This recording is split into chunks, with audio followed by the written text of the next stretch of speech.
SSC joining time document verification होती है। काफी बच्चे कह रहे हैं कि ज्वाइनिंग टाइम जो डॉक्यूमेंट वेरिफिकेशन होगी कैसे होती है, क्या रिजेक्ट करते हैं और कौन से डॉक्यूमेंट सब लेने होते हैं इस वीडियो में। क्योंकि मुझे मैसेज करते हो टेलीग्राम इंस्टाग्राम पे, मैं एक बच्चे को ये चीजें नहीं बता सकता है। ये वीडियो देख लेना, इसके बाद आप किसी की मत सुनना, ठीक है मेरे भाई। सबसे पहले आपको करेक्टर सर्टिफिकेट के लिए फॉर्मेट आ गया होगा या आपके ऑर्डर के साथ लगा होगा लास्ट वाला पेज, या आपको बाई मेल भेज दिया होगा, या अगर कोई बच्चा कहता मुझे रोजगार मेले में नहीं मिला है, जो भी आपकी कास्ट मतलब जिस भी पोस्ट में लगे सीआईएसएफ, किसी बच्चे को बोलो सीआईएसएफ वाले को कि आपको अगर करेक्टर सर्टिफिकेट आया, किसी ग्रुप में तो ऐड होंगे, उनको बोलो वहां से आप उनसे करेक्टर सर्टिफिकेट का फोटो उठा के फोटो स्टेट निकाल के वहां से निकाल सकते, ठीक है। आपको फोटो स्टेट ही निकालना है, चाहे आपको मेल पे आया हो, फॉर्मेट के साथ लगाओ, जैसे भी। आपने क्या करना है, बहुत सारे आप लोगों को कहते हैं कि पहले आप क्या बोलते हो करेक्टर बनवाओ, ऑनलाइन अप्लाई करो, फिर उसके बाद ऑफलाइन बनाओ। ऐसा नहीं है, आप डायरेक्ट ऑफलाइन भी बना सकते हो, ऑनलाइन बनाने की कोई जरूरत नहीं है। बेवकूफ है जो आप लोगों को कहते हैं, उन्होंने वो वाली बेवकूफ वाली हरकत की होगी ना, लॉन्ग टर्म वाली, पहले ऑनलाइन किया फिर ऑफलाइन। नहीं, ऑफलाइन भी बन जाता है भाई। अरे मुझे नहीं पता क्या, मेरे दोस्त को हमने बना के दिया था जब वो सीआईएसएफ में लगा था। समझिए मेरी बात, किसी की बातों में मत जाना। ऑफलाइन भी सीधा बना है ना, कार्ड आधार कार्ड ले जाना बाकी, और अपने पुलिस स्टेशन चले जाना सीधा डायरेक्ट। अगर आपके खिलाफ कोई केस नहीं, बोलना सर मुझे करेक्टर सर्टिफिकेट चाहिए, फिल करके बोलना हाँ मैं ऐसे जॉब लगी, ये वो बना के दे देंगे, ठीक है। और बना भी लिया होगा बहुत सारे बच्चों ने, तो भाई मेरी तरफ से करेक्टर सर्टिफिकेट, बाकी सब ओरिजिनल डॉक्यूमेंट आपने लेने हैं। 10th की मार्कशीट, 12th की, जो भी आपने डॉक्यूमेंट वेरिफिकेशन के टाइम दी है वहां पे ध्यान रखना, सब डॉक्यूमेंट वो आपने लेने ही लेने हैं, ओरिजिनल लेने। ध्यान रखने एक बात, फोटो भी साथ में ले लेना, 15-20 फोटो ले लेना यार, लग जाते उधर, कभी इधर मांगते 5 दे दो, इधर 2 दे दो, इधर 1 दे दो। तो पहले आपके पास फाइल एक ले लेना, ब्लैक वाली फाइल मिलती है, डिस्क्रिप्शन में लिंक रखूंगा, ऑनलाइन लेनी ले लेना, या वहां से ले लेना यार, क्या बोलते हैं, जहाँ पे बुक्स नहीं मिलती है वहां पे आपको मिल जाएंगे, ठीक है। फाइल में सब अपने डॉक्यूमेंट ओरिजिनल, फोटो, आधार कार्ड, पैन कार्ड, बैंक की कॉपी सब ले लेना। दूसरी बात, मैंने अभी तक क्या बोला आप लोगों को, ये चीजें जरूर लेनी, ओरिजिनल सब डॉक्यूमेंट आपने लेने हैं, जितने भी आपने डॉक्यूमेंट वेरिफिकेशन के टाइम दिखाए थे। न्यू बनवा के मत लेना, मत कोई न्यू वाला ऐड कर दोगे फिर कांड हो जाएगा। न्यू वाला ऐड मत करना, वही वाले लेना जो आपने दिए वहां पे, वो वाले वहां पे रहेंगे। ध्यान रखने के बाद वो डॉक्यूमेंट वो ले जाएंगे, वो आपको नहीं देंगे ओरिजिनल वाले डॉक्यूमेंट, उन्होंने ही ले लेना है, या अभी तक किसी ने नहीं बताया होगा आपको, बताया भी होगा आई डोंट नो। सारे ओरिजिनल डॉक्यूमेंट वो ले लेंगे आपके। वो इसलिए लेते हैं क्योंकि उनको पता होता है, हर बच्चा तैयारी करता है बेस्ट होने की। पहले तो एसएससी जीडी में जाएगा, कहीं और एग्जाम दे रहा होगा, वहां भी सिलेक्शन हो गई, फिर वहां से भाग के यहाँ जाएगा। जब भागेगा तो कांड करेंगे ना, भागने थोड़ी ना देते भाई। एसएससी जीडी में जाना आसान है, निकलना बहुत मुश्किल है। निकलने के लिए उन्होंने बहुत जाल रखे हैं, नहीं निकल पाओगे, स्टक फंसा देते हैं मेरे भाई। ऐसी गुफाएं रखी है कि अंदर दरवाजे नहीं बाहर निकलने के लिए, ठीक है। तो अल्टीमेट इंसान आप सोचते हैं ना सुसाइड कर देते, वो इसी वजह से बर्दाश्त नहीं कर पाए। चूज ए कमजोर, मर्द बनो भाई। इस फील्ड को निकलने के लिए ना मर्द बनना पड़ता है, इस फील्ड में जाने के लिए, ठीक है। सेक्रीफाइस बहुत करना होता है, सोल्जर बहुत सेक्रीफाइस करता है मेरे भाई। मैं इसीलिए क्यों बार बार कहता हूं, आप कहते हो ना भैया आप डिमोटिवेट कर दो, मैं देखता हूं तुम में कितनी बर्दाश्त करने की हिम्मत है सच्चाई में। अभी तो मैं पूरा बोलता ही नहीं, सूख जाएंगे तुम्हारे वो, समझ गए मेरी बात। डॉक्यूमेंट वेरिफिकेशन ये सब ले लेना, ओरिजिनल डॉक्यूमेंट वो सब ले लेंगे। पैन कार्ड, बैंक की कॉपी और एटीएम जरूरी है। बैंक की कॉपी क्यों जरूरी, कोई कह रहा था चेक का आएगा, चेक घर में रख लेना, उसकी कोई जरूरत नहीं है। बैंक की कॉपी एंड एटीएम। आपकी बैंक में सैलरी आएगी, वो जो एटीएम होगा, आपको खर्चे तो वहां लगने हैं ना, लगेंगे नहीं मेरे, मेस का खर्चा है, कंटीन से शूज ले लिया, ड्रेस फट गया वो सिलाना है, यूनिफॉर्म कभी यूनिफॉर्म के वो पैसे देंगे आपको, सिलानी है आपने, वो नहीं सिला के देते, वो पैसे दे देंगे, 3300-3500 डाल देंगे अकाउंट में। कंटीन से यूनिफॉर्म लो, वहीं पे आपने सिलानी है, समझ गए मेरी बात। तो ये चीजें पैसे कहाँ से लाओगे, वहां थोड़ी ना तुम्हारे बाप देगा आके पहुंचा के ये ले गेट के पास, नहीं, एटीएम। इसीलिए मैंने आपको कहा था स्टेट बैंक ऑफ इंडिया का ही अकाउंट होना चाहिए। बैंक की कॉपी लो ना लो कोई बात नहीं है, पर ले लेनी चाहिए, क्योंकि वहां पे आपने जब आप वहां पे अकाउंट के लिए बोलेंगे पैसे हमने डालने कौन से अकाउंट में, हमें एसबीआई अकाउंट दे दो, तो आपने देने। अब बच्चे कह रहे थे सेविंग वाला खोले या सैलरी वाला, तो मैं आपको बेस्ट रेकमेंड करूंगा, देखो सैलरी भी खोल सकते हो सेविंग भी, पर कोशिश करो सेविंग ही खोलने की, ठीक है। सेविंग खोलोगे वो एक ही बात होती है, क्योंकि आपका वो सेविंग अकाउंट है, सैलरी नहीं। एक होता सैलरी आई यहाँ से ट्रांसफर किया दूसरे अकाउंट में, वहां से तुम खर्चे कर रहे हो, तो वो कैसी सैलरी रखा है। ध्यान रखना सैलरी अकाउंट मत सीज हो जाएगा, वहां कोई बाहर की फालतू पेमेंट नहीं आनी चाहिए उस अकाउंट में। एसबीआई के बहुत सारे अकाउंट सीज हो जाते हैं, आप लोगों ने देखे भी होंगे।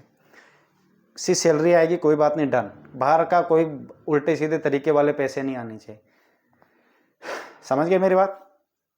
एटीएम बहुत ज़रूरी रखना मेरे भाई। एटीएम खर्चे, आपकी प्रॉब्लम्स बहुत सारी होंगी वहाँ पे, आपके खर्चे जो होंगे, जो पैसे निकालने होंगे कहीं इधर उधर लगते हैं भाई, बहुत ज़्यादा लगते हैं, तो आपको ईजिली रहेगा। ये नहीं कि आप मांगते रहोगे पापा भेजो, शर्म आनी चाहिए। नौकरी लगने के बाद पापा थोड़ी ना भेजेगा, तुम्हें रहने चाहिए पापा को, सीधी सी बात मेरे भाई। नहीं भी दोगे मुझे कोई फ़र्क नहीं पड़ता है, तुम्हारी लाइफ है, तुम जानो, भटकना तुमने, मैंने थोड़ी ना भटकना है। तो ये बात है मेरे भाई।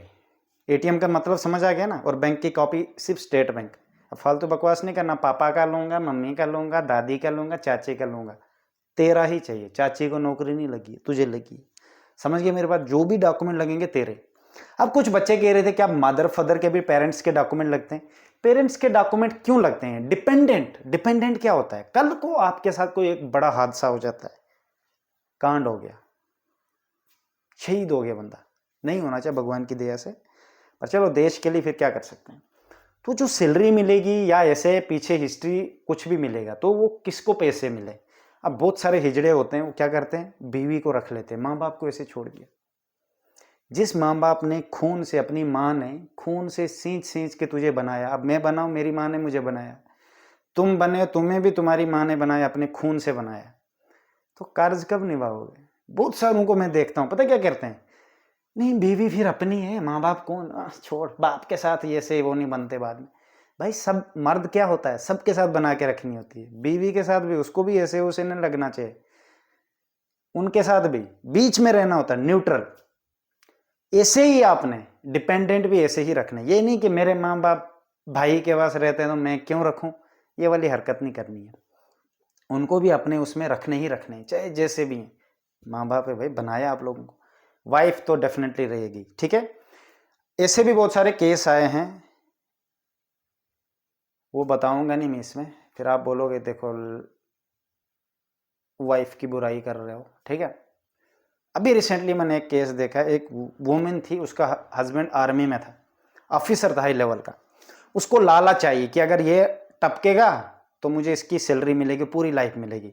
उसने प्लान बनाया, उसको ब्लीच, ब्लीच क्या होता है, जो ब्रांडे या कहीं पोछा नहीं लगाते, वो डालते हैं कीड़े मारने के लिए, वो वाला उसकी कॉफ़ी में डेली थोड़ा थोड़ा। वो थोड़ा थोड़ा बीमार होने लगा। एक दिन उसने कैमरा लगाया घर में छुप के कि हो क्या रहा है, पकड़ी गई। वो तो बच गया बेचारा, पर पकड़ी गई भाई। उसका प्लान था, बाद में जब पूछा तो यही प्लान था कि इसको हम उड़ाने वाले थे, और मैं डिपेंडेंट थी इसके कागजों पे पीछे, तो सब बेनिफिट मुझे मिलते घर में बैठे बैठे। माँ बाप को तो उसने रखा नहीं था। यही बात होती है, जब आप माँ बाप को भी आधा रखोगे आधा उनको, तो कोई बात नहीं, लाइफ में कुछ भी हो सकता है आगे। ऐसे तो कोई सबके साथ थोड़ी ना होना मेरे भाई। 50,000 में कोई 200-300 बच्चे होंगे जिनके साथ प्रॉब्लम लाइफ में क्रिएट हो सकती है, सबके साथ नहीं होती मेरे भाई। तो ये जरूरी है, इस बात का बुरा नहीं मानना आप लोगों ने। आप बोलोगे ऐसे क्यों बोल रहे हो यार, गलत बोल रहा हूं क्या मेरे भाई? माँ बाप के आधार कार्ड ही मांगेंगे, स्पेलिंग गलत है कोई दिक्कत नहीं है, और लास्ट में फाइनल में देने में होते हैं।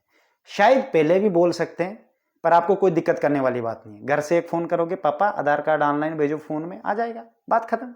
कोई घर से थोड़ी ना लेके जाने, बस आधार कार्ड ही लेने होते हैं। शादी होगी तो उसको भी ऐड कर देना, ठीक है मेरे भाई। तो कोशिश करना माँ बाप को जरूर ऐड करना। इसलिए मैं कह रहा हूँ क्योंकि देखो लाइफ बहुत अलग है, आप लोग नहीं समझ पाओगे, छोटी उम्र है क्या है, आराम आराम से आप तो नहीं समझ पाओगे, क्योंकि आपकी सिलेक्शन हो गई। अकेलेपन में जिंदगी के राज नहीं सीखे जाते। अकेले जब होता है ना इंसान, अकेले तो एक होगा मेन सिटी में, उसको तो सब सीख मिलेगी। बॉर्डर पे सुनसान जगह पे उसको दुनिया के राज नहीं समझ आएंगे, ठीक है। वो दुनिया और समाज सोसाइटी के बीच में रह के जब थप्पड़ मारते हैं ना, क्यों मारा, किसने मारा, कैसे मारा, तो बात को उधर समझ आता है। उधर बॉर्डर पे कोई कुछ कर ही नहीं रहा, ना दिख रहा है ही नहीं, दूर दार तक लोग नहीं भाई, अकेला, तो वहाँ पे चीज़ें समझ नहीं आती, ठीक है। तो मेरी बात का बुरा नहीं मानना मेरे भाई, ज़िंदगी बहुत अच्छी रहेगी, पर थोड़ा देखो आर्मी वाले स्ट्रगल करते हैं, सेक्रीफाइस करते हैं, बहुत सारी प्रॉब्लम्स होती है लाइफ में, तो आपको सहना पड़ेगा। कोशिश करना, मैं आपको लास्ट में एक ही वो बात बोलूँगा, कभी भी लाइफ में सुसाइड मत करना मेरे भाई, ठीक है। ये अच्छी बात नहीं है, कितनी भी प्रॉब्लम क्यों ना जाए, प्रेशर आ रहा है, फैमिली कांड हो रहे हैं, वाइफ भाग गई है या कुछ और कांड हो गए हैं, कोई बात नहीं, आराम से दुनिया में सब कुछ प्रॉब्लम। अंधेरा अगर आज है तो ज़रूरी नहीं हमेशा अंधेरा रहेगा, सूरज ज़रूर दूसरे दिन निकलेगा, ठीक है, कोई गलत करेगा आपके साथ तो उसके साथ भी गलत होने में टाइम नहीं लगेगा। बेला शक आज मेरी जान में बल है तो ज़रूरी नहीं हमेशा बल मेरे पास रहेगा। बूढ़ा मैंने भी होना है, मुझे भी उसी रास्ते से निकलना है जिस रास्ते से मेरी माँ निकली है, मेरा बाप निकला है। आप भी उसी रास्ते से निकलोगे, या आपकी बीवी जो कह रही है कि सास अच्छी नहीं, सास गंदी है, मारेगी, उसके सास कह रही है, वो दोनों उस रास्ते से निकली हुई हैं। ठीक है, आपकी बीवी को भी उसी रास्ते से निकलना है। वो जो आज कह रही सास अच्छी नहीं, वो भी कल किसी की सास बनेगा। तब की वो औरतें आनी है मॉडर्न, कहाँ की भाई, तब की, अभी की नहीं बर्दाश्त कर पा रही हो, तब की आनी है AI वाले ज़माने की। समझ गया ना मेरी बात? तो कोई यहाँ पे बचा नहीं, अपने आप को अलग मत समझो। तुम यही हो, धरती पे पैर है, कुछ बड़ा कांड नहीं किया है, 10 दिन बाद बोर हो जाओगे। ठीक है, तो मेरी तरफ से मेरे भाई बेस्ट ऑफ लक।